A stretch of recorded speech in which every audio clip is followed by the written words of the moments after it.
42. Salut Kev. Salut, Salut Olive. Salut V. Comment tu vas Kev? ça va, ça va. Et toi Olive? Ça va tout pareil, semaine détente. Et prêt à en découdre pour ce film aujourd'hui. Genre un dé à coudre. Non, à découdre. Quoi de neuf cette semaine? Eh ben écoute, rien de spécial. Une semaine tout à fait normale, enfin pour moi en tout cas. Il n'y a pas d'anecdote croustillante, à part que les nouveaux projets arrivent. Parce que c'est daté, c'est acté, c'est publié, c'est programmé. Et surtout, vous avez pu déjà écouter le premier Scène Émotion. Et le premier Scène Émotion est déjà passé, ouais c'est vrai. Et comme on l'a dit, c'est un format bimensuel. Bon allez, on y va là. On y va? J'ai besoin d'action. Ouais, moi aussi. Kev. Kev. Oui, c'est moi. De quoi allons-nous parler aujourd'hui? Bah, c'est l'histoire d'un mec qui a été plaqué et qui sort de prison. Et pour se venger, il réunit ses meilleurs copains pour faire le braquage du siècle. Bienvenue dans Ocean's Eleven. Ah tu t'es pas fait chier hein. Non, T'es du vraiment tout. pas Mais fait chier. j'ai calqué plus ou moins avec le scénario de ce film. Et voilà. Non, c'est pas vrai, je suis un peu méchant. Sorti en 2001, réalisé par Steven Soderbergh avec George Clooney, Brad Pitt, Matt Damon, Julia Roberts, Andy Garcia, Don Cheadle, Bernie Mac, Casey Affleck, Scott Caan, Eddie Jemison, Shao Keane et Carl Reiner et Elliot Gould et Scott Respire. L. Schwartz et beaucoup de monde. Donc un film avec énormément de têtes d'affiche, vous l'aurez compris, hein, c'est voilà, un budget de 85 millions et il en a rapporté 450 millions 717 150. C'est un bon succès. C'est bien. On multiplie par 5 ou 8, je ne sais plus le chiffre, donc c'est pas dégueu. Pas grand chose à dire dessus, c'est sorti en 2001, c'est voilà, un film de braquage, tout public, très sympathique, très marrant, mais là on va en parler dans le podcast. Des remarques sur le film, des petits trucs? Bah, le casting, hein, je pense que c'est le gros du truc et ce qui a servi à toute la promo en fait de ce film au moment de sa sortie, c'est le casting. Les gens ne parlaient que du casting, à défaut même peut-être du contenu. Toutes les émissions, les reviews qu'il pouvait y avoir, etc., ça ne parlait que du casting et comment Clooney avait motivé aussi ses connaissances acteurs, Pitt et Julia Roberts par exemple, à rejoindre le projet. C'est ça. Toute leur com à l'époque a été basée plus sur les têtes d'affiche, comme tu disais, que vraiment sur le fond du film. Et en même temps, bah, il y avait de quoi, j'ai envie de dire, hein. C'est que du gros bonnet. À l'époque, Matt Damon, je sais, voici, il était déjà bien ancré, lui. Oui, il était déjà bien ancré. Ouais. Bah voilà, c'est que des têtes connues, c'est que des gens qui coûtent cher. Et pourtant, c'est un film que, bah, moi, aujourd'hui, on me dit qu'il y a ces gars-là dans un film. Le film, il est pas en dessous de 200 millions de dollars, tu vois.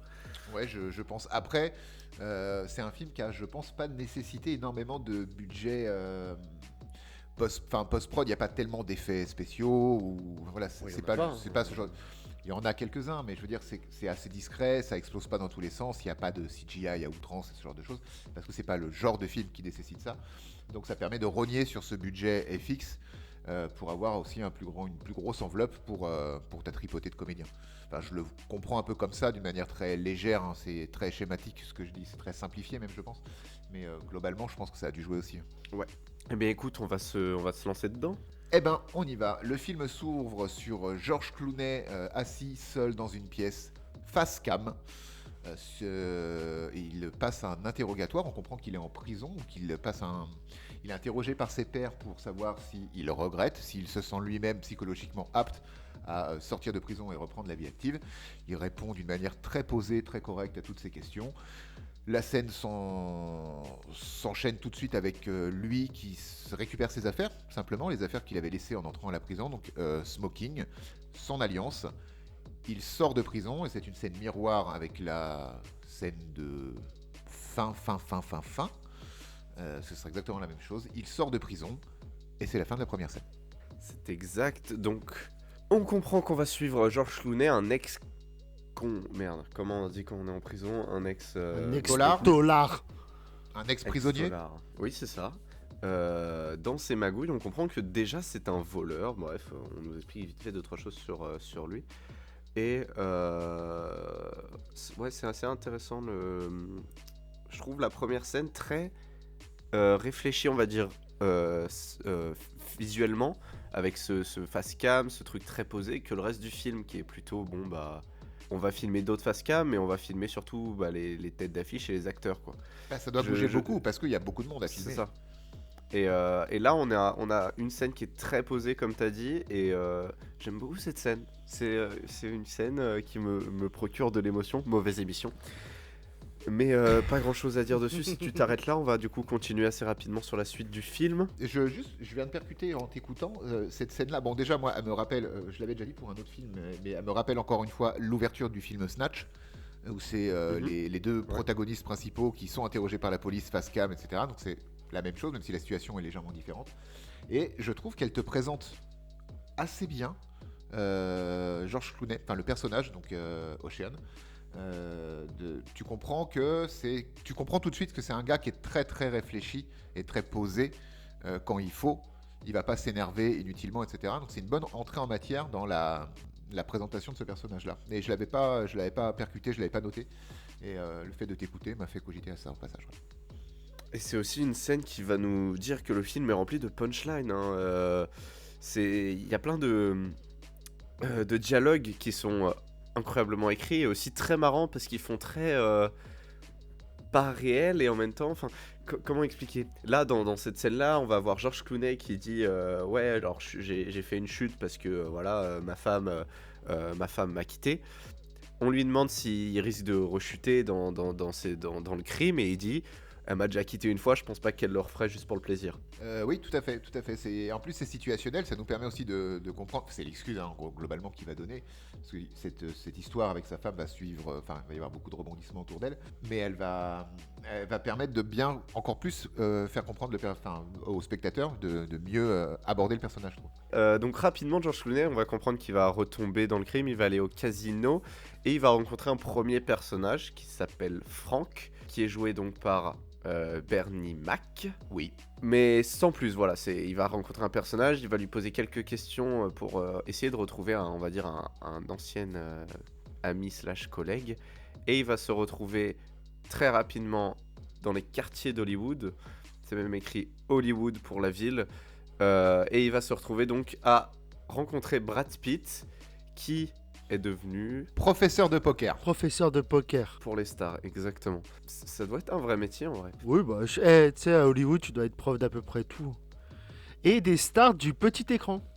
Qui passent quand même pour des grosses quiches au poker, parce qu'ils n'y comprennent absolument rien, à croire qu'ils le font exprès. Mais c'est même plus que des grosses quiches. Je veux dire, les mecs savent pas faire la différence entre une couleur ou quoi. C'est vraiment des. L'autre, il dit bah, j'ai 3 paires. Mais c'est pas possible, t'as que 5 cartes. Vraiment, c'est des caricatures. C'est ça. Alors, ils ne servent à rien, ils ne servent à rien dans le film, à part introduire le personnage de Brad Pitt. Mais... Puis c'est histoire de faire un caméo, je pense. Oui, aussi, bien sûr. Pourquoi? Bah, parce que c'est des stars du petit écran. Bah oui. Ah mais c'est vraiment des stars du petit écran. Bah, t'as Marie, je sais plus trop quoi, qui jouait dans Charmed. T'en as un qui jouait dans 7 à la maison. T'as Joshua Jackson qui a joué dans. Putain, comment. Dawson. Donc c'est vraiment que des mecs qui ont été tête d'affiche d'une série dans les années 90. Ouais, voilà, c'est pas ma génération, c'est pour ça que je les remettais pas en fait. Mention spéciale pour Joshua Jackson, qui a par la suite joué dans la série Fringe. Qui est ouf. Mais Qui est incroyable, cette série-là. vous entendrez parler d'en fait entrer la série prochainement sur les réseaux ou pas. Une série de Abrams du coup. Une série de J.J. Abrams, oui, tout à fait. Qui déboîte. Et c'est marrant parce que Joshua Jackson, son surnom c'est JJ. C'est fou, hein. Comme les gens on s'en fout. Voilà. Du coup, oui, on va donc rencontrer assez rapidement Rusty, joué par Brad Pitt, qui est lui aussi, on comprend, ex-braqueur, ex-voleur. Il a fait des coups avec George Clooney. Et donc cette petite équipe ces deux personnages vont se réunir. C'est une équipe de 2 pour l'instant. Ils peuvent faire du ping-pong. C'est une équipe de 2, c'est un couple. Donc ils vont se réunir. C'est une pour parler bromance. Ça me rappelle quelque chose. Moi aussi. C'est Je K.O. t'aime, Doudou. du présent. Moi aussi, je t'aime. Et juste petite info pour caler ça là. Putain, il est beau Brad Pitt, hein. Ouais, il m'a Et- donné chaud. Et pourtant, il il lui fait froid donne. chez moi. Et puis il l'habille comme un sac, hein. Oui. Oh la vache. Ouais, mais tout lui va. Ouais, et puis Steve, il est tout tout le lui temps en va. train de bouffer ça donne envie. De manger des chips, des nachos, tout ça, hein, calmez-vous. Très bien, non, très bien. D'accord. Je Ouais, mettrai mon ok. costume de Brad Pitt la prochaine fois, j'ai compris, Kevin, pas de problème. Merci.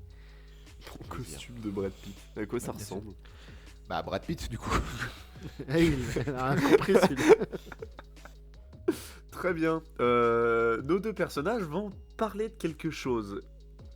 De quoi vont-ils parler, Kevin? C'est assez important, je crois, pour la suite de l'histoire.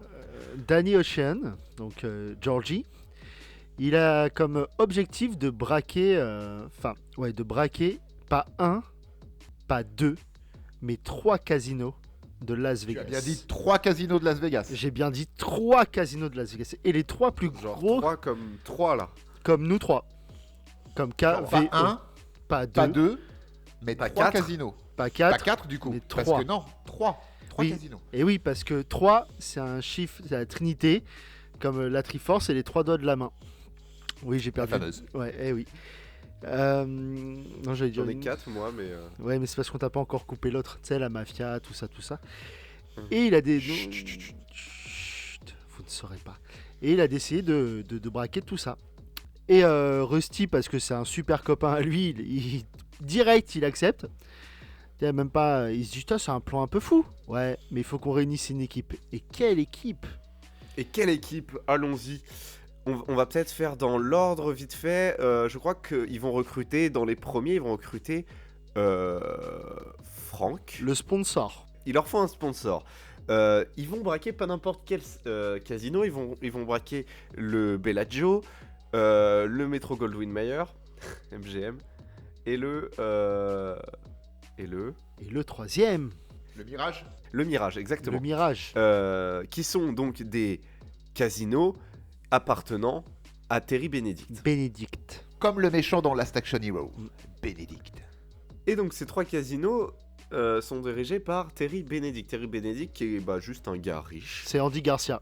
Benedict, il a un ennemi qu'il est en train de couler, c'est un autre directeur de casino, Ruben Tishkov.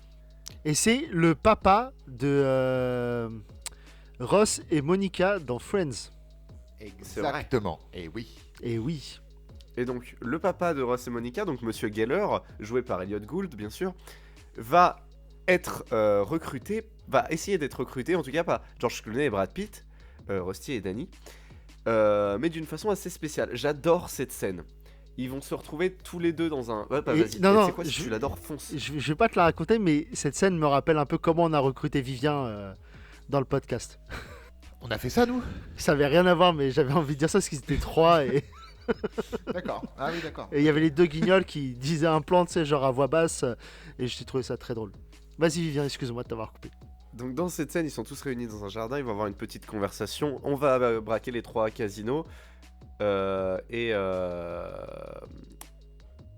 Non, ils disent pas ça, je sais plus ce qu'ils disent. Mais Ruben, en gros, il est pas chaud, tu vois. Il dit désolé, je vais pas faire ça. Pourtant, il est en J'adore, y a une slip, hein. phrase. Pourtant, il est. Putain. Il va dire une phrase et c'est vraiment exactement la définition du tu sais pas quoi écrire et tu veux pas embrouiller ton scénario, bah écris pas connard. Il va vraiment dire je sais que je vous dois un truc pour avoir aidé le machin, le gars qui était bloqué dans le machin. Il va dire ça, Il mot dit pour ça, mot. littéralement. Oui, oui, tout à fait.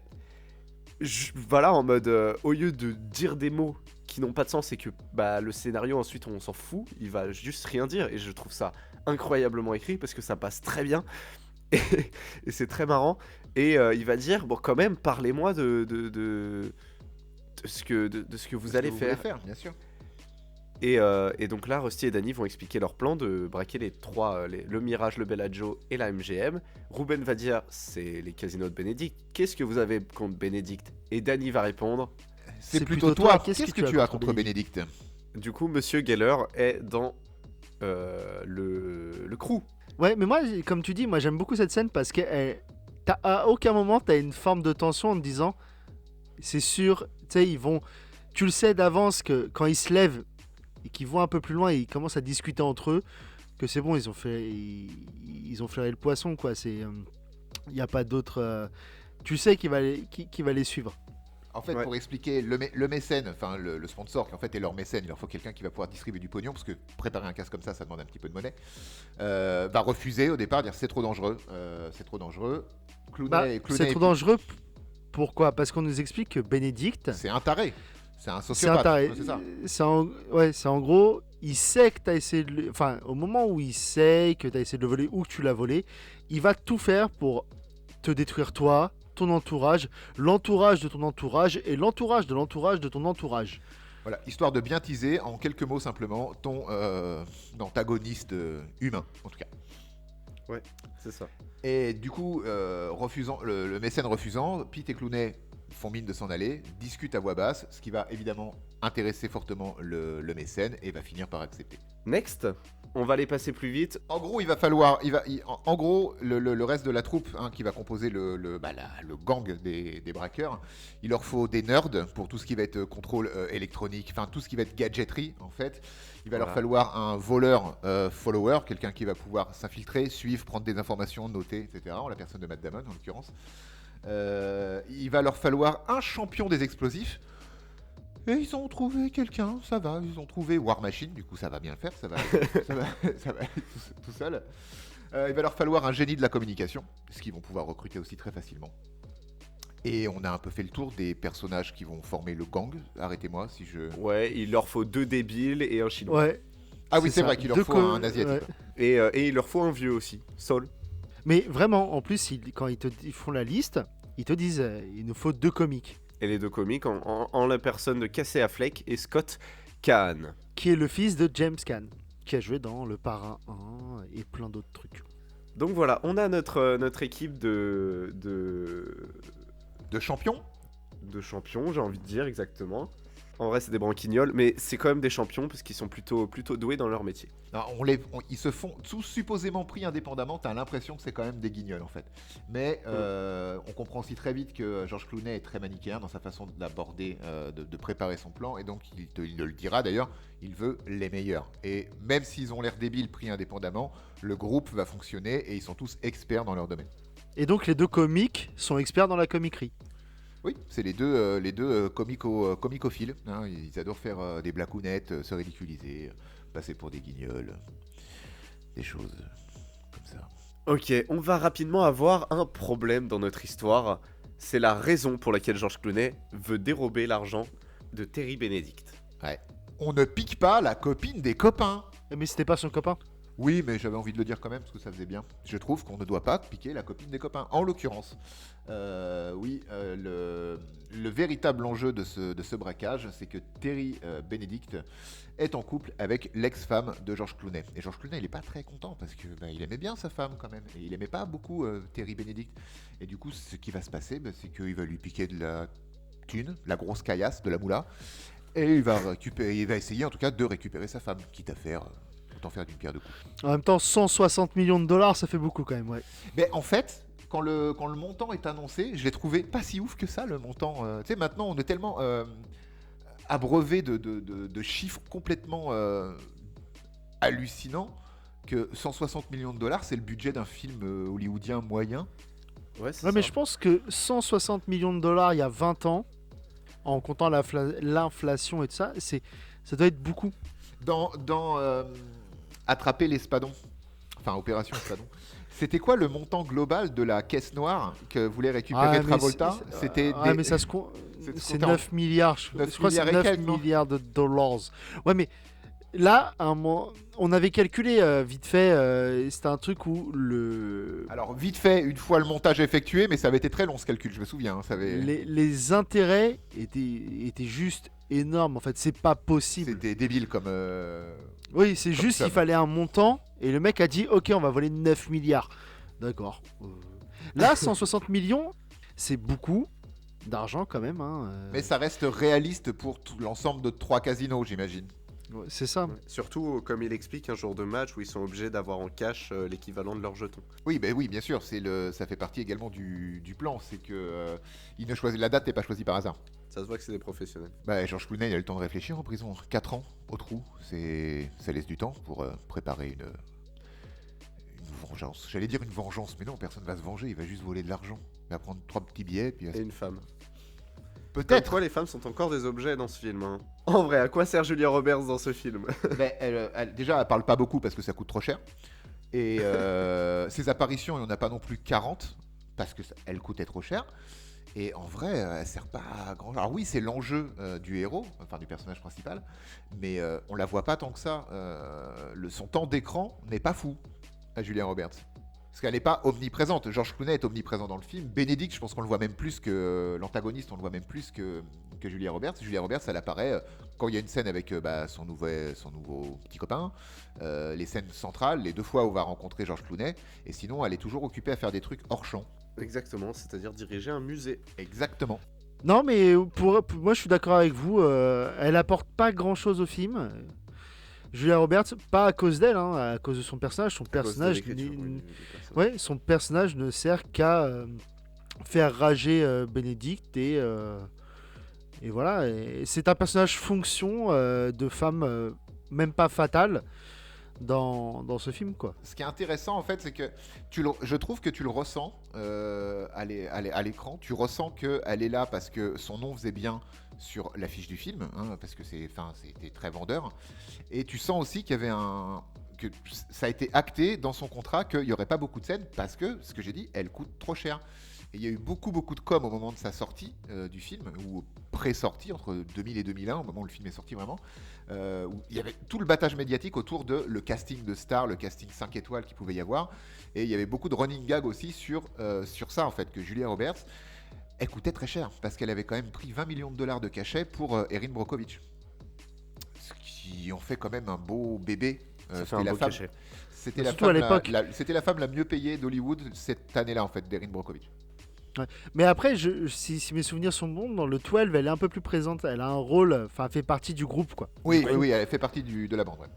D'ailleurs, elle joue une sosie de Julia Roberts. Oui, c'est ça. Elle se fait interpeller par des gens en disant Julia Roberts, et elle fait ah non, c'est pas moi. Bon, Bah, voilà. Si, justement, elle joue là-dessus. Elle dit que c'est elle. Vous avez Oui, une mais meilleure c'est pas mémoire. Vous avez une meilleure mémoire que moi. Mais attends, mais elle joue Elle joue elle joue qui une est- sosie de Julia Roberts. pas elle, mais en vrai, c'est quand même elle. En gros, quand on lui dit Julia Roberts, elle dit oui, c'est moi. Mais c'est pas elle. Mais c'est quand même elle. Bah, c'est Julia Roberts qui joue la sosie de Julia Roberts. Mais c'est elle, du coup. Mais ouais, c'est comme si nous, on joue nos propres personnages, mais que c'était pas nous. Non, mais le pire, c'est qu'en plus, elle croise Bruce Willis. Bon, on peut parler du plan, on peut faire des trucs. Oui, c'est ce que j'allais faire. On va parler un peu du plan du braquage. Je me permets? Bah, vas-y, champion, hein, c'est ton épisode, c'est ton film.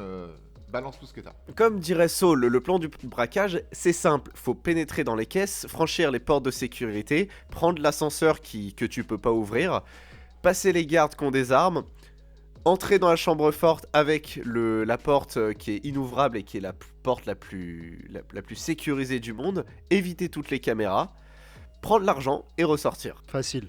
C'est le braquage, il t'explique ça comme le braquage le plus compliqué du monde. Bon, on est d'accord que c'est toujours très drôle quand les mecs vont braquer quelque chose.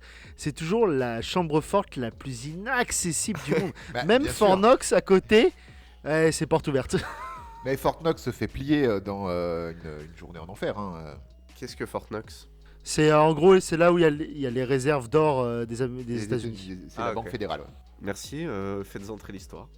Donc voilà, le plan c'est simple, tu vas braquer 160 millions de dollars. Alors à savoir que la banque américaine, je crois, a calculé combien 160 millions de dollars faisait en poids, En Et ça volume ferait- et en poids, ouais. en volume et en poids, et ça ferait en tout 3586 pounds, parce que les Américains sont pas dans le bon système métrique, ces connards, mais en gros ça ferait 326 pounds par personne à porter, à peu près 110 kg par personne à porter de sac. Bah, ça va. Bah ouais, tranquille. Ça va. C'est pas fifou. Faut pas réfléchir Avec- comme ça. Je pense que le responsable du scénario, il s'est pas dit ça. Il a fait 160 millions. Ça va. 120. Allez. Mettez-les dans des sacs de sport, ça ira. Bah, vous en mettez C'est- 3, des gros sacs. C'est ça. Voilà, le sac XL, Michel. Très bien. Le sac XL, voilà, c'est bien. Je m'en fous de la couleur, Michel. Moi, ce que je veux, c'est des gros sacs de sport. Mais oui, mais qu'ils soient, oui, voilà, de la même couleur que les cheveux de Georges. Oui. Arrête de me parler maintenant, Michel. T'aurais vraiment dû demander à Bob de le faire. Bob, mais c'est le préposé au timbre. Il a rien à voir avec cette histoire. Ouais, mais bon, Michel, il a du mal, donc... Bah, je sais qu'il rame un peu. Hein. Michel, il rame beaucoup. Ouais. Sacré lui. Ok, j'étais à 2 doigts de me tirer là. Donc, le plan, voilà, c'est ça, c'est d'entrer dans le truc le plus sécurisé du monde. Bref, c'est un film de braquage, vous connaissez. Alors, si vous avez pas bien compris, le plan du film, c'est de braquer 160 millions de dollars et de s'en sortir bien et si possible repiquer ta meuf au connard qui t'a piqué ta meuf. Vous avez bien compris les gens ? Faut piquer l'argent en faisant un braquage et il y a 160 millions de dollars. Voilà. Faites pas ça chez vous. Ça a été fait par des professionnels. What else? Il vient de comprendre. Ah, c'est le... D'ailleurs, il ne boit pas de café dans ce film. Et oui, et je me demande s'il était déjà sous contrat. Mais on s'en fout, vas-y, avance. Donc, on avance. Pour mener à bien leur plan, ils vont construire un faux coffre-fort, l'identique du coffre-fort du Bellagio. Pendant qu'ils font du repérage, tout ça. Bref, ils vont se préparer pendant 2 semaines, et je trouve 2 semaines très court pour faire ça. Pour ce genre de semaines, casse, c'est... 2 semaines, ça me semble improbable. Ne serait-ce que pour déjà construire la réplique parfaite de la salle des coffres, ça me semble très léger. Mais ils ont un mécène de fou. Ils ont pas l'air d'avoir d'équipe de construction en plus.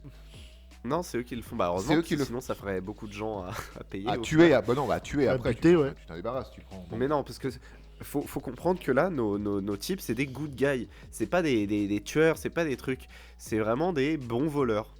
Gentils voleurs. C'est des gentils voleurs, c'est ça. Donc, quoi d'autre à dire ? Bah voilà, ils vont se préparer pour le truc, mais tout va peu à peu se casser la gueule. Déjà en premier, bah voilà, on apprend que Danny fait ça pour sa femme et pas pour l'argent. Et bah du coup, c'est pas bon, c'est pas la bonne raison. Tout va se casser la gueule, pourquoi ? Parce que une des parties de leur plan, c'était de couper l'électricité pendant un certain temps dans le Bellagio. Sauf que, bah en fait, il y a eu, pendant que le Bénédicte démolissait un immeuble, ça a coupé l'électricité et ils se sont rendus compte de la faille et ils l'ont réparé. Du coup, il faut revenir avec une nouvelle solution pour ça qui sera... D'aller chercher en Californie dans un musée, c'est un musée, je crois, ouais, c'est un musée. C'est un centre de Université. recherche. C'est un centre c'est une université. Ouais.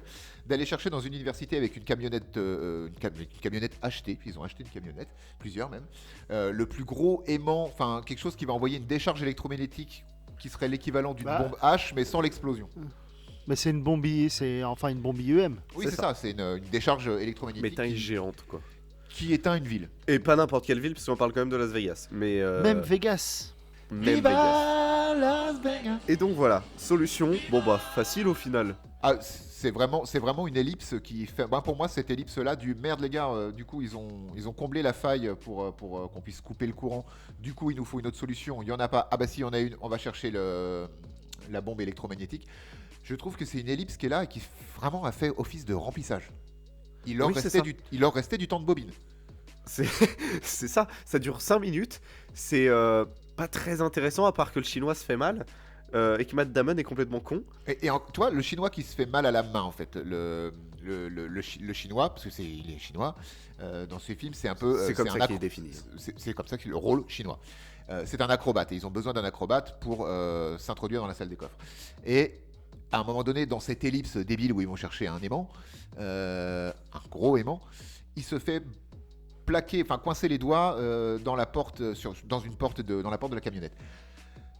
On te le montre bien à l'écran, après on va le voir avec un bandage, et du coup tu te dis, puisque tu as déjà vu le chinois s'entraîner dans la réplique de la salle des coffres et tout, tu dis, ah bah mince, ça va lui poser problème. Alors pas du tout, il ne se sert pas de ses mains pour faire ses acrobaties, enfin le salto arrière, il n'a pas besoin de ses mains. Et ça, en fait, ça ne sert à rien parce que ça va créer un faux moment de tension vite fait, un peu nul d'ailleurs, au moment où, moi j'ai adoré. au moment du casse, parce que son bandage va rester accroché dans une porte qu'ils vont faire exploser. Et à part ça, ça n'a pas servi à grand chose en fait. Ce qui est drôle avec ce passage, c'est que il est bloqué. Donc, ils ont un problème de détonateur. Il faut changer les piles pour pouvoir faire exploser donc la porte, et lui est bloqué. Donc s'il n'y avait pas eu de problème de pile, le chinois serait mort. Sauf que donc il y a du temps, il y a quoi? Il y a une petite minute, même pas, qui passe, donc le Chinois a le temps de se... D'arracher la moitié de se son dé- bandage, en fait, de se Ouais, désengager. parce que c'est ça. Et au moment où ils font exploser le truc et qu'ils rentrent, le Chinois leur parle et leur dit putain, mais vous foutiez quoi? Et tu te dis, mais toute cette scène, elle est surréaliste en fait. Oui. Elle sert juste, elle sert juste à mettre de l'humour dans un truc où ce faux moment de tension, on sait que ça va, et on sait qu'il y a aucun des personnages qui va être victime. C'est Mais ça, non. c'est juste un sketch. Il y a un sketch, vraiment Ouais. un truc qu'on pourrait voir dans une parodie. Il y a, C'est ils, ça. ils sont séparés par une porte tellement épaisse qu'ils peuvent pas communiquer. Il y a d'un côté, il y a Brad Pitt et Clooney, de l'autre Bah, côté, ils il y a donc tapent, le quoi. Chinois. Ils tapent juste pour se dire oh tac tac contre la porte, dire, ok je suis là, mais apparemment les voix ne passent pas, ils ne peuvent pas crier. Enfin, bref. Et s'ensuit tout un sketch où le George Clooney, le détonateur, n'a plus de piles. Déjà bon, très bien. Ouais, des attends, piles. c'est marrant quand même. Oui, non, mais Blague, oui, blague. c'est marrant. Mais je trouve qu'ils appuient vraiment beaucoup sur cette scène de haha, t'es Brad Pitt qui lui dit mais il te faut des piles neuves, t'avais pas pensé à prendre des piles Matt neuves. Damon, Mais- Matt Damon. C'est Matt Matt Damon, Damon. pardon, Matt Damon. Mais je les confonds tout le temps, ils sont beaux tous les deux. Et Clooney lui dit bah non, j'ai pas pris de piles neuves et Matt Damon fait ah là là, et il avait pensé à prendre des piles. Et il lui donne des piles. Et juste après, clic, boum. Ouais, mais en fait, t'as deux vrais faux moments de tension dans ce film. Enfin, pour ma part. T'as celui-là, et quand Saul est malade, on le voit tu sais, être très transpirant Oui. et tomber dans les pommes. Ce qui est, en fait, tout a été préparé. Le seul moment de Saul qui est malade, parce qu'on le voit au fil du temps, on sait qu'il a fait un infarctus, qu'il est pas bien, et on le voit plusieurs fois transpirant, vraiment avoir des bouffées de chaleur, jusqu'au moment où il va tomber dans les pommes dans la... Dans la C'est salle ça, de c'est dans contrôle. la C'est dans la salle de contrôle. La salle de contrôle Voilà. du casino. Et il va y avoir un médecin, un faux médecin, donc Brad Pitt, qui va arriver. Et c'est le seul truc que j'avais pas spécialement vu venir. Moi, je pensais vraiment qu'il était pas bien. Oui, et qu'il allait avoir un retournement au niveau du plan, en fait. Je pensais, Ouais, je c'est pensais ça. aussi, ouais. C'est le seul truc parce que même quand Brad Pitt et dit à Clooney, bah, en gros, toi et moi, on t'évince du projet, tu le sais que Clooney va pas être évincé et que c'est un peu grâce à lui quand même Que que... tout se fait. Donc, tout faisait partie du plan. Mais c'est ça. Alors, Mais juste pour expliquer, le groupe est réuni et Brad Pitt vient d'apprendre que les vraies motivations de George Clooney pour ce braquage, c'était pas vraiment l'argent, mais récupérer sa femme et, si possible, mettre un taquet à Bénédicte. Et ils vont jouer la comédie devant le groupe, ils vont s'engueuler, Brad Pitt et Clooney, quand Brad Pitt annonce cette vérité-là, en fait, au groupe de braqueurs. Et Clooney est évincé à ce moment-là. On pourrait croire que c'est une vraie dispute, etc. Mais comme a dit Kev juste avant, j'ai juste contextualisé un peu, tu peux pas enlever ton personnage principal en disant allez, salut, tire-toi et merci pour l'argent. Non, tu peux pas faire ça. Et donc ça ne fonctionne pas. Ça ne fonctionne pas du tout comme moment de fausse tension. Ouais, j'aime bien quand même. Et j'aime bien. On dit pas que c'est pas bien. On dit pas que c'est pas bien ou quoi. On dit juste que la tension qui est faussement créée, elle n'a pas l'impact qu'elle pourrait avoir si c'était une vraie tension. Mais ça fonctionne bien parce que tu t'y attends. Enfin, mis à part Saul, tout le reste, je m'y attends, c'est ultra convenu, mais c'est pas pour autant qu'on s'en délecte pas. Non, voilà, ça marche bien. Hein, ça marche bien parce que c'est ce type de film est pensé un peu comme ça. Il y a toujours des twists, des retournements, des machins. Si tu en as consommé beaucoup, je pense qu'il y a des choses que tu vois venir, évidemment. Mais même si, voilà, cette espèce de fausse tension qui est créée entre le couple Brad Pitt-Clooney était marrante, mais tu le sens venir, ça ne gâche pas le plaisir du film. J'aimerais qu'on termine rapidement sur le braquage parce que j'aimerais parler de quelque chose qui est très important, je pense, pour ce film, qui est la facilité scénaristique et qui est très bien gérée dans ce film. Donc on va finir assez rapidement sur le braquage. Quelqu'un veut nous parler de comment ça se passe, de comment ça se... Bah, ça se passe bien, ça se termine plutôt pas mal. Merci Kevin. Donc, Waouh. la Il fallait que je facilité- fallait que je rentre plus dans les détails, j'ai pas Ouais, compris un ça. petit peu. Bah, en gros, ils Ah. ont... Oui. ils ont réussi à détourner les caméras de sécurité du Bellagio pour pouvoir mettre une boucle. Donc tout ce qu'ils vont faire, on le verra pas. Enfin, le central sécurité ne le verra pas, mais eux, ils sont en train de faire du truc. Et cette boucle-là, elle est faite grâce à des enregistrements qu'ils avaient fait donc dans le hangar où ils avaient recréé totalement tout le coffre-fort. Il va y Malin. avoir quelques petits trucs. C'est très malin. Oui. George Clooney et Matt Damon vont descendre en rappel où il y a des fils, des traits rouges, des lasers. En gros, ils font une mission impossible. C'est ça, j'allais le dire, ils font une mission impossible. Ils arrivent en bas, ils coupent, aïe, ça tombe sur les fesses. Il coupe les câbles. Ils envoient ensuite une petite bombe, enfin pas une bombe, mais un spray, pas désodorisant, mais un spray endormant pour faire tomber les deux, comment ils s'appellent là Les deux gardes. Les deux gardes, voilà, dans le coma. Un spray soporisant. Pardon. C'est horrifique, Je sais pas. si tu veux, mais... Soporifique, et si vous voulez, il n'y a pas de problème. Donc là, il y a toute la phase où ce qu'on a expliqué avant avec le chinois, Matt Damon et George Clooney avec l'histoire de l'explosion de la On porte. dirait vraiment le Rusty- début d'une blague un peu nulle. Hein. Il y a Matt chinois. Rusty appelle Benedict pour lui expliquer que voilà son plan, tu sors 80 millions, le reste est là, sinon tout explose, donc c'est comme tu veux. Ensuite, ils vont appeler le SWAT. Le SWAT, c'est pas vraiment le SWAT, c'est Rusty et sa bande. Ils arrivent, ils font tout péter, ils prennent les billets, ça pèse pas 110 kilos par personne, ils rentrent dans le camion, ils partent, c'est la fin du braquage. Et donc c'est un braquage validé et c'est une réussite, bravo. Et il y a une histoire de van qui se conduit tout seul aussi. Oui, qui est piloté par un Il y a bras un faux automatique. van qui part, qui se fait arrêter, sauf qu'en fait c'est un van piégé et qui est piloté par un robot. Qui est lui-même piloté par Casey Affleck. Et donc c'est comme ça que se termine le braquage, pas le film, mais le braquage. Avant de prendre la fin du film et de passer sur nos conclusions, j'aimerais parler d'un truc qui m'a frappé. Il s'appelait Anthony, c'était en... Non. Pas trop fort, j'espère. Tu veux qu'on lui casse la gueule? Moi je lui pète les genoux si tu veux. Hein. Anthony, vas-y. Ouais, on va le retrouver, on va le défoncer. Il est où? Moi je sais où il habite moi. Tu me donnes juste le numéro de sa rue, le nom de sa rue, son adresse avec son code postal et je sais où il habite. Et je vais le voir et je vais lui dire c'est toi qui a... Ouais, Eh bah, t'aurais dû faire plus fort. peut mieux faire. Non, on va te niquer. Sombre Eh, merde. eh, eh. Vous avez fini vos débileries là? Donc guignolerie s'il te plaît. Un peu de... Respecte le lore, le sur-lore même du lore. Ouais. Ok. Je sais pas si vous avez remarqué, Oh, on dirait un podcast nul. Il y a deux types de rentrées scolaires. Il y a ceux qui rentrent à l'école avec un cartable et ceux qui rentrent à l'école avec un sac Ispac. Et vous, dites-moi dans les commentaires si vous êtes lequel des deux si vous êtes lequel des deux vous êtes. Pas de montage. Hashtag rentrée scolaire. Hashtag ma vie, hashtag vlog, hashtag life. Streetwear. Je sais pas. Donc ça t'a Ce qui frappé. m'a frappé, c'est la facilité scénaristique du film. quand même. Bim. Pardon, excusez-moi, je fais des bruitages. Parce que ce film, il est écrit simplement, mais il est quand même très bien écrit, mais il est écrit quand même très simplement. Par exemple, comment ils ont eu accès au plan du coffre le plus sécurisé du monde? Bah, ils connaissent le mec de la sécurité. Ils Bah oui. connaissent le mec de la sécu qui gère les plans. Est-ce que c'est le mec de la sécurité qui gère les plans ou est-ce que c'est celui qui lave le sol d'ailleurs? Je sais pas trop. c'est un Non, des je crois deux. que c'est la sécu parce qu'il a Il a une lampe lampe torche. Ah bah oui, s'il a une maglite, celles qui font secouer pour que ça refonctionne, parce que des fois, dans tous les films où ça doit faire peur à un C'est moment ça. donné, où t'as une lampe torche, américain j'entends, parce que nous en France on éclaire à la bougie, ça coûte moins cher, et au bout d'un moment, juste au moment où il doit voir un truc, ah bah il n'y a plus de pic, il secoue comme ça, sa lampe. Et pareil, faux moment de tension, t'as la lumière qui arrive, fait oh, José, Mais pas sa dans lumière, les s'il te yeux. plaît. Ah, pardon, vous avez bientôt fini, les garçons? Ouais, on peut emporter ça chez nous. Et ils le prennent d'ailleurs, hein, et on Et va ils le faire prennent. des copies. Donc oui, c'est très léger, c'est très léger. Voilà, c'est très léger. Pareil, le truc où, bon là c'est plus une blague, mais où Ruben dit oui, je vous en dois une pour le gars qui était coincé dans le machin, voilà. Oui, voilà, c'est ça, C'est c'est- vrai, c'est ça, c'est pareil.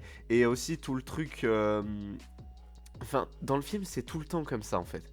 C'est tout le temps très léger scénaristiquement. Ce qui est pas important, ils te le mettent de côté. Ouais, mais même un truc où tu vois que c'est léger, c'est ils sont tous réunis dans le jardin de Ruben et on leur dit juste on va faire un des plus gros, enfin le plus gros casse de l'histoire, c'est ultra compliqué, si vous voulez partir vous pouvez partir, mais si vous voulez rentrer, rentrez. Il y a personne qui est au courant du plan, il y a personne qui sait ne serait-ce que l'idée du truc. Ils savent juste qu'ils vont faire un braquage. T'as tout le monde qui se lève qui dit ok on y va. Oui, Bah, je sais voilà, pas, ils ont- c'est- Ils ont Parce confiance qu'il- en George Clooney, du coup, parce que c'est vraiment lui qui a le leadership, c'est son plan, etc. Et ça appuie encore plus cette espèce de suprématie du personnage de George Clooney, Danny Ocean. Le mec, quand il dit « j'ai un plan », on sait qu'on peut lui faire confiance, ça va être carré, et on y va. Mais ça, C'est- ça peut être explicable pour des Rusty, des Saul, des Ruben, des mecs qui le connaissent. Oui, bien sûr. Mais Matt Damon, il connaissait son père, mais ça s'arrête là. Et le chinois acrobate, ils le connaissent ni Nathan ni Dev. Mais c'est pareil, on sait pas qui est. Enfin, on nous parle du père de Matt Damon, mais personne sait qui c'est. Et on nous en Non. parle comme si on le connaissait. Non, Et en c'est fait, juste pour c'est- le contextualiser en fait. C'est Pourquoi ça. on s'adresse à Matt Damon? Parce que je connaissais son père qui était lui-même un bon. Voilà. Fin. Et c'est comme ça, en fait, tout le film pour différents trucs. Mais j'ai envie de dire, il y a des films qui sont écrits compliqués, qui sont nuls. Il y a des films qui sont écrits simplement, qui sont nuls. Il y a des films qui sont écrits compliqués, qui sont bien. Et il y a des films qui sont écrits comme ça, qui sont très bien. C'est Moi, juste ouais, je suis d'accord. pour montrer à quel point le scénario est important, mais la facilité d'écriture n'est pas un point négatif. Dans ce film, c'est un point comique et positif, parce que on nous embrouille pas avec des débiles, ah c'est difficile comme mot, avec des guignoleries, c'est ça? Oui. Avec des guignoleries qui nous Bravo. prennent la tête dans tous les sens. Juste, c'est comme ça. Le gardien, il le connaît, bah voilà, il le connaît, c'est tout. On va pas t'expliquer pendant 10 minutes pourquoi il le connaît, d'où il vient, qui c'est sa famille, comment s'appelle sa fille. On s'en fout. Et du coup, il te l'explique pas. Et en plus de ça, ça crée un effet comique du José baisse ta lampe. Qui est José? Même s'il s'appelle pas José, je sais plus comment il s'appelle, Karl, je crois, bref. On sait pas, on s'en fout. Scène suivante. Et c'est comme ça tout le film. Et c'est génial. Parce que le point Mais c'est central du simple. film, ce n'est pas comment est-ce qu'ils recrutent et comment est-ce qu'ils se connaissent et machin. Le point central du film, c'est ce fichu braquage en fait. Toi, en tant que moi, enfin, je vais parler de moi, en tant que spectateur, je m'en fous de savoir qui connaît machin, à quel moment ils ont bouffé McDo et depuis quand ils se connaissent. Je m'en tamponne. Ce que je veux voir, c'est la mise en œuvre et surtout l'action du braquage. Tout le reste, après, je m'en fous. C'est ça. Dans n'importe quel autre film que les Ocean Eleven, t'aurais eu le droit à un petit flashback pour savoir qui c'était, tout ça. Ça me fait penser à un autre film. Le fait d'engager des gars qui vont te suivre à l'aveugle sans même Star Wars. connaître le plan. Pas celui-là, mais oui aussi. Comment dire? Là, dans Ocean Eleven, George Clooney dit on va faire ça. Et les gens disent ok, et ils vont le suivre, pas de problème. Dans Prometheus, tout le monde prend le vaisseau spatial, va dormir pendant 2 ans, ça va être piloté par un robot, et personne ne sait, il y a un géologue, un machin, un truc, personne ne sait pourquoi ils partent, ne savent pas, on leur a dit, vous voulez aller dans l'espace? Ouais, d'accord. Et hop, voilà. Et il y a donc le cas Ocean Eleven, ça fonctionne, parce que tout le film est scripté comme ça, du coup, ça va s'enchaîner de manière fluide. Dans Prometheus, ça fonctionne pas. C'est complètement con. Voilà, c'est tout ce que j'avais à dire. Ouais, mais c'est pas le même impact, j'ai envie de te dire aussi. C'est Ouais, il pas, y en a un qui est bien fait, et il y a Prometheus, oui, en effet. Exactement. Et Bref. Prometheus que vous pouvez retrouver en fiche, parce qu'on en a déjà, on l'a déjà traité. Attention les garçons, c'est à vous. Là, Là, Du premier coup, bravo, super. Eh Oui, ouais, on réduit les blagues. On hein. prend la main, et plutôt le doigt, vu qu'on le montre avec le doigt. Mais... Voilà. D'ailleurs, je suis sûr que Kevin l'a vraiment montré avec le doigt. Exactement. À l'instant précis. Moi aussi. Et on réduit les blagues. Voilà, préparez-vous psychologiquement, chers auditeurs. Cette blague du la la la la la va bientôt disparaître. On va trouver autre chose. oh non. Ouais, je sais, non, je sais. Ouais, non, c'est dur. Voilà. C'est long. C'est parce que Pamela, elle est morte. Hein Pamela. C'est pas Pamela, c'est Padmé. Comme les pieds.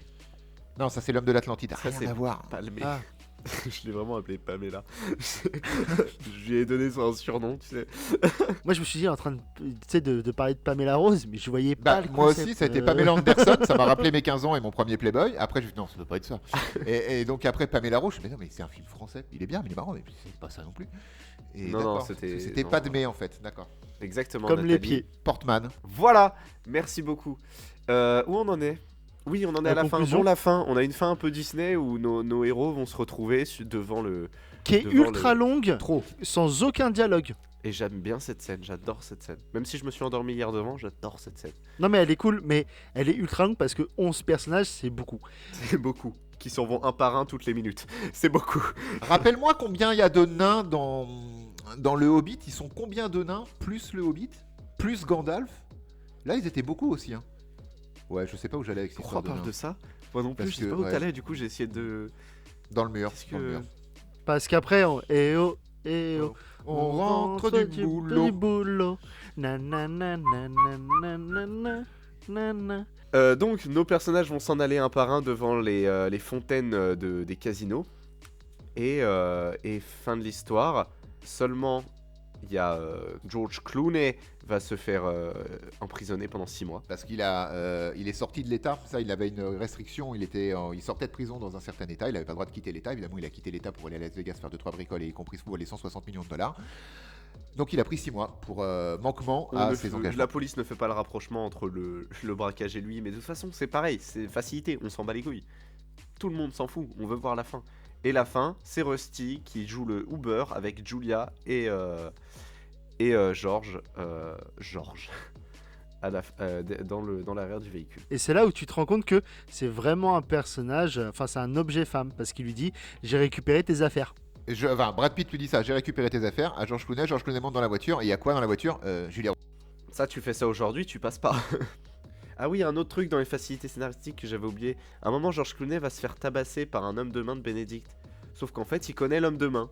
On t'explique pas comment, mais juste il le connaît, comment va la famille, comment vont les enfants, voilà. C'est comme quand Rusty va voir la stripteaseuse, tu sais, qui Voilà, lui c'est prend ça. le badge, Exactement et il lui pareil. fait bah tu passeras le bonjour à ta mère, à l'autre elle dit Puis, c'est bah très monte sur scène dans 5 minutes, c'est ultra cringe. Non mais voilà, et ça c'est voilà pareil, facilité scénaristique plus punchline, enfin bref, ça passe super bien. Ce film est rempli de ça et de punchline. Juste rien que pour les punchlines, regardez le film et on va faire notre conclusion à partir de maintenant. Olive. Eh bien, c'est un bon film, globalement. Hein. J'ai passé un bon moment en le revoyant. Je l'avais vu au cinéma. Je crois que j'ai vu les 3 au cinéma. C'est loin maintenant, mais je crois que j'ai vu les 3 au cinéma. Après, c'est pas ma came, ce genre de film.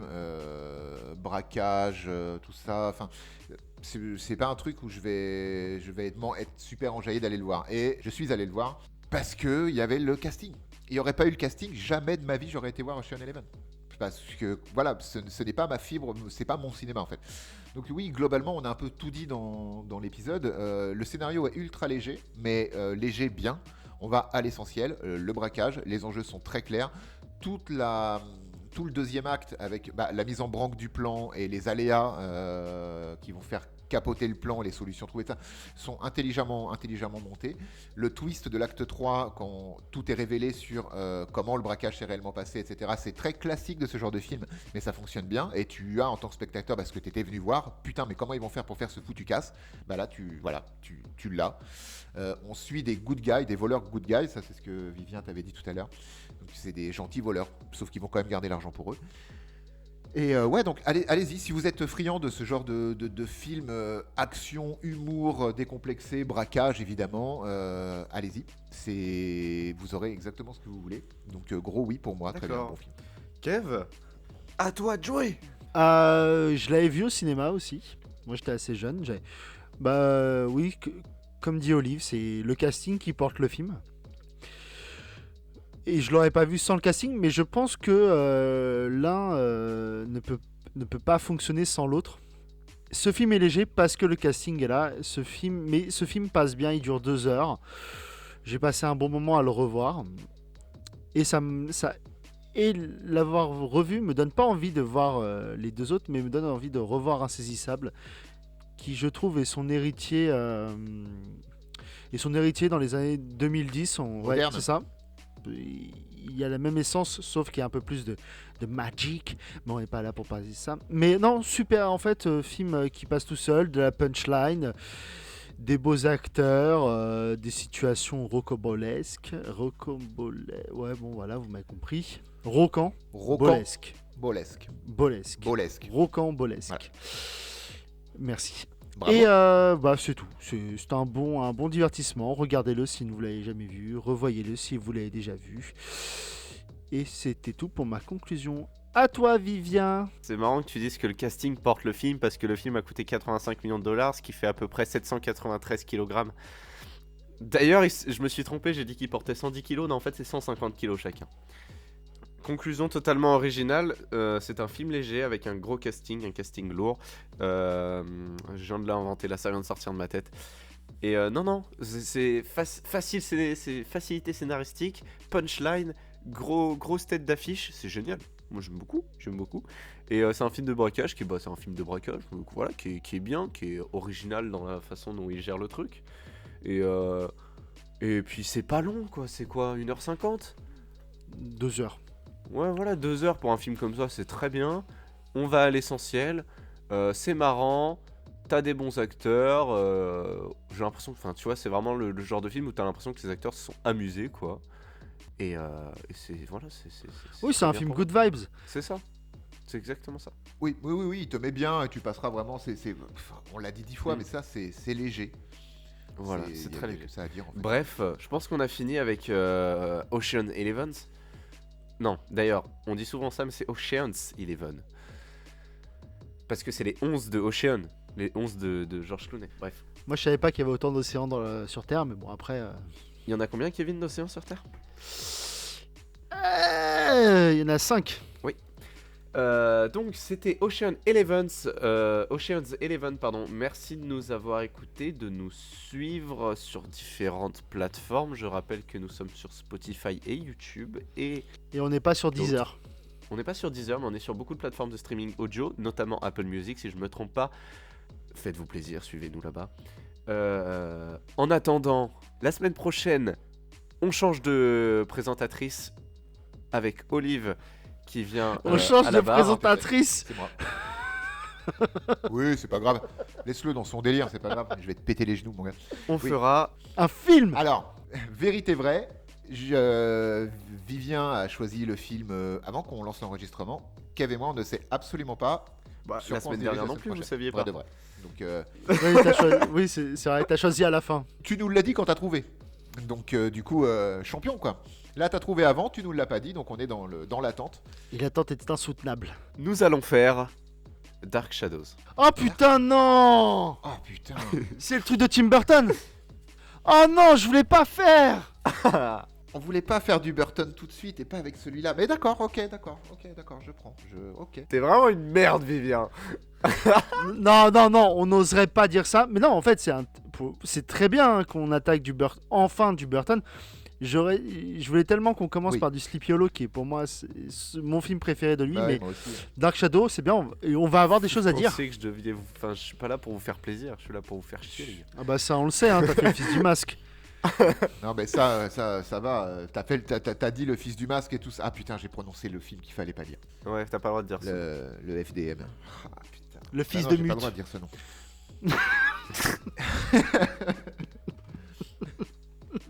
Le fils de quoi Mussolini. De quoi? Mais non. Ok, donc on est parti la semaine prochaine pour c'est quoi Dark Shadow. Ok, super. Dark Shadows, ouais, avec un. Merci à tous de nous avoir écoutés. On se dit donc à la semaine prochaine et merci Vivien pour Des Ocean's Eleven. bisous. Vraiment. Bisous, prenez soin de vous. Des bisous. Constantine. Ciao. Lève-toi les Chut, chut.